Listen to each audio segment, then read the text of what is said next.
कलयुग के 5 कड़वे सत्य। महाभारत हिंदुओं का एक बहुत ही प्राचीन ग्रंथ है। हर इंसान को इसे पढ़ना चाहिए क्योंकि ऐसा कोई विषय नहीं है जिसका इसमें वर्णन न किया गया हो और जिसमें जीवन का कोई समाधान ना हो। आज हम महाभारत का एक ऐसा प्रसंग बताएंगे जिससे आज बहुत कुछ सीखा जा सकता है। तो दोस्तों, बात उस समय की है जब पांचों पांडव वनवास काट रहे थे।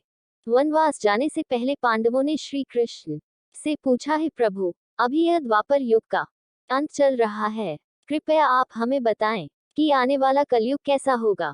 श्री कृष्ण जवाब देते हैं, मैं तुम्हें इसका ऐसा कोई उत्तर तो नहीं दे सकता, इसीलिए पहले तुम पांचों भाई जंगल में जाओ और वहां जो कुछ भी दिखे मुझे आकर बताओ, तब मैं तुम्हें उसका कलयुग में प्रभाव बताऊंगा। इसके बाद पांचों भाई जंगल में चले गए और उन्होंने वहां जो कुछ देखा वह देखकर पांडव आश्चर्यचकित रह गए। पर आखिर उन्होंने वन में ऐसा क्या देखा और श्री कृष्ण ने उनका क्या जवाब दिया, आइए यही जानते हैं।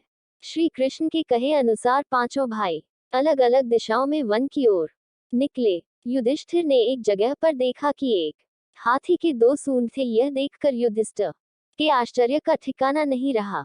अर्जुन ने कुछ दूर जंगल में जाने पर उन्होंने देखा कि कोई पक्षी है जिसके पंखों के ऊपर वेदों की रचनाएं की हुई और वह पक्षी मुर्दे का मांस खा रहा है। यह दृश्य देख अर्जुन कुछ समझ नहीं पाए। दोनों भाइयों की तरह भीम भी भ्रमण पर थे। उन्होंने देखा कि गाय ने एक बछड़े को जन्म दिया, लेकिन जन्म के बाद में गाय बछड़े को इतना चाट रही है कि उसका बछड़ा लहूलुहान हो गया है। सहदेव ने चौथा आश्चर्य देखा। उन्होंने देखा कि 6-7 कुएं हैं जिसमें पानी है और बीच का एक कुआं खाली है। बीच का कुआं काफी गहरा है, फिर भी उसमें पानी नहीं है। उन्हें घोर आश्चर्य हुआ कि ऐसे कैसे हो सकता है। नकुल ने एक आश्चर्यजनक घटना होते देखा। एक पहाड़ के ऊपर से एक बड़ी सी चट्टान लुढ़कते हुए नीचे आ रही है और वह कई वृक्षों से टकराकर उनको नीचे गिराते हुए वे आगे बढ़ जाती है। विशालकाय वृक्ष भी उसे रोक न सके। इसके अलावा यह चट्टान कितनी ही अन्य चट्टानों के साथ टकराई, फिर भी वह नहीं रुकी। अंत में वह एक अत्यंत छोटे पौधे का स्पर्श होते ही स्थिर हो गई। इसके बाद पांचों पांडव इकट्ठे हुए और श्री कृष्ण को अपने अनुभव सुनाए। सबसे पहले युधिष्ठिर ने कहा, मैंने तो पहली बार 2 सूंड वाला हाथी देखा। यह मेरे लिए तो बहुत ही आश्चर्यजनक था। भगवान श्री कृष्ण कहते हैं, धर्मराज सुनो, कलयुग में ऐसे लोगों का राज होगा जो दोनों ओर से शोषण करेंगे, बोलेंगे कुछ और करेंगे कुछ और, मन में कुछ और होगा और कर्म कुछ और करेंगे। ऐसे ही लोगों का कलयुग में राज होगा। युधिष्ठिर के बाद अर्जुन ने कहा, मैंने जो देखा है वह तो कहीं ज्यादा आश्चर्यजनक था। मैंने देखा कि एक पक्षी के पंखों पर वेदों की रचनाएं लिखी हुई है, पर वह पक्षी मुर्दे का मांस खा रहा है। श्री कृष्ण कहते हैं, कलयुग में ऐसे लोग होंगे जो बड़े ज्ञानी कहलाएंगे।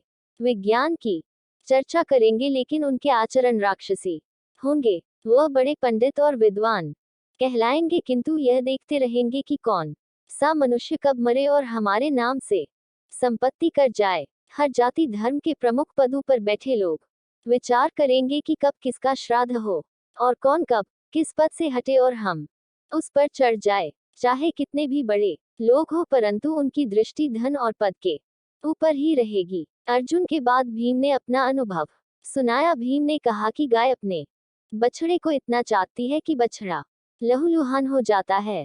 श्री कृष्ण कहते हैं, कलयुग का मनुष्य शिशुपाल हो जाएगा। कलयुग में माँओं की बच्चों के लिए ममता इतनी बढ़ जाएगी कि बच्चों को अपने विकास का अवसर ही नहीं मिलेगा। मोह माया में ही घर बर्बाद हो जाएगा। इतनी ज्यादा ममता होगी कि उसे मोह माया और परिवार में ही बांध कर रखेंगे। उसका जीवन वही खत्म हो जाएगा। उन्हें बताया जाएगा कि वास्तव में लड़के तुम्हारे नहीं है, वह तो बहुओं की अमानत है और लड़कियां जमाइयों की अमानत है। भीम के बाद सहदेव ने पूछा, हे श्री कृष्ण, मैंने यह देखा कि 5 बड़े कुओं के बीच एक गहरा कुआं बिल्कुल खाली है, जबकि ऐसा कैसे संभव हो सकता है। श्री कृष्ण ने कहा, कलयुग में लड़की के विवाह में, मकान के उत्सव में, छोटे बड़े उत्सवों में तो लाखों रुपए खर्च कर देंगे, परंतु पड़ोस में ही यदि कोई भूखा प्यासा मर रहा होगा तो ये नहीं देखेंगे कि उसका पेट भरा है या नहीं।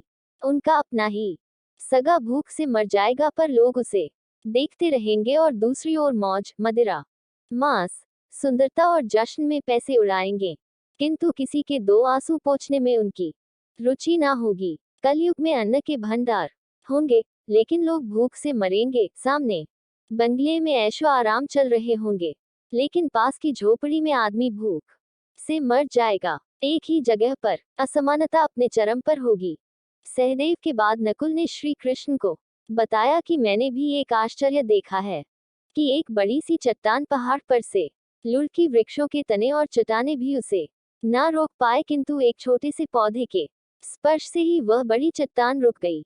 समझ नहीं पाया कैसे। तब श्री कृष्ण ने कहा, कलयुग में मानव का मन नीचे गिरेगा, उसका जीवन पतित होगा, और यह पतित जीवन धन से नहीं रुकेगा, न ही सत्ता के वृक्षों से रुकेगा, किंतु हरि नाम के एक छोटे से पौधे से, हरि कीर्तन से मनुष्य जीवन रूपी पौधे का पतन होना रुक जाएगा। इसलिए हरि भजन ही कलयुग में मोक्ष पाने का एकमात्र उपाय है। धन्यवाद।